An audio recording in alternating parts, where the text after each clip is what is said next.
मेरे जहन में एक बात आ रही है, सोच रहा हूँ बोल लूं या ना बोलूं, पर मैं बोल देता हूँ। आप इतनी देर तक बोलते रही उपलब्धियों के बारे में, आप एक भी बार खांसी नहीं। आप इतनी देर से खांसी नहीं। पहले तो हमें रेखा गुप्ता के बहाने केजरीवाल पर तंग कस गए अनुपम खेर। दिल्ली के मुख्यमंत्री रेखा गुप्ता ने जवाहरलाल स्टेडियम में एक कार्यक्रम आयोजित कर अपनी सरकार के 100 दिनों का रिपोर्ट कार्ड जनता के सामने पेश किया। इस अवसर पर अभिनेता अनुपम खेर भी मौजूद थे। अनुपम खेर ने दिल्ली सीएम रेखा गुप्ता से चुटकी लेते हुए कहा कि इतनी देर से बोलने के बाद भी उन्हें खांसी नहीं आई। मुख्यमंत्री रेखा गुप्ता ने अपने सरकार की 100 दिनों की उपलब्धियां का लेखा जोखा देने के लिए जहां शुक्रवार को वर्कबुक जारी किया गया था, वहीं उन्होंने एक कार्यक्रम के दौरान अपनी सरकार की उपलब्धियां गिनाई।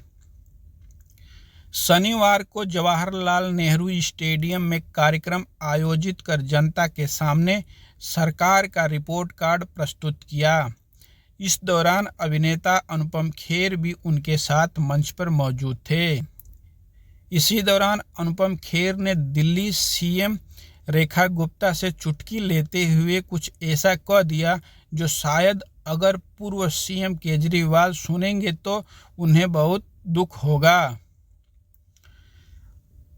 उस वक्त जब दिल्ली की मुख्यमंत्री रेखा गुप्ता अपनी सरकार के 100 दिनों की उपलब्धियां मंच से गिना रही थीं, तब बीच में ही अनुपम खेर ने उनसे चुटकी ली। अभिनेता अनुपम खेर ने कहा, आप इतनी देर से बोल रही हैं मगर एक बार भी खांसी नहीं आई। न ही यहाँ बैठे 2000 लोग खांसे हैं। पहले लोगों को खांसी की आदत पड़ गई थी। कार्यक्रम शुरू हुआ तो पहले मंच पर अनुपम खेर ही पहुंचे। मंच पर सिर्फ सीएम रेखा गुप्ता अनुपम खेर के बैठने की व्यवस्था की गई थी।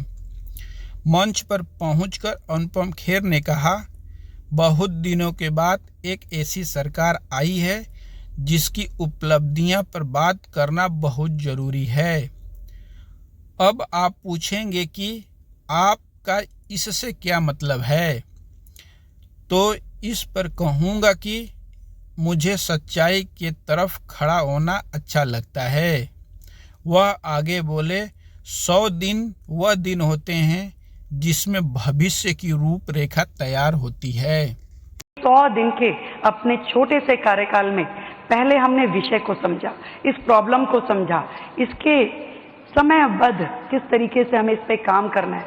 हमने उसके लिए जो वर्तमान में जितने नाले हैं, किन किन नालों को टैप करने की जरूरत है, किन किन नालों पे एसटीपी अभी बने हुए हैं, सीवेज ट्रीटमेंट प्लांट, वो काम कर रहे हैं कि नहीं कर रहे, उसको रिवाइव करना। मेरे जहन में एक बात आ रही है, सोच रहा हूँ बोल लूं या ना बोलूं, पर मैं बोल देता हूँ। आप इतनी देर तक बोलते रही उपलब्धियों के बारे में, आप एक भी बार खांसी नहीं।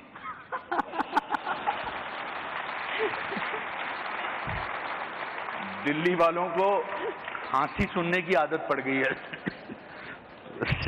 दिल्ली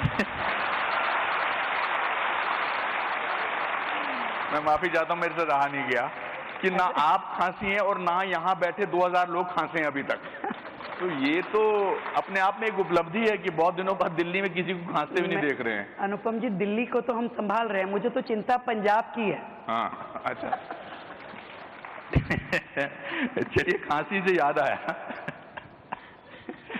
कि हेल्थ सेक्टर में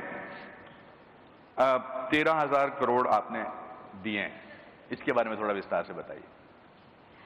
देखिए, और इसके साथ ही फिर मैं ये भी पूछना चाहूंगा कि मोहल्ला क्लिनिक जिनको कि बहुत बोला गया ये है, ये फिर से ठीक होंगे या उनकी जगह कुछ और आएगा?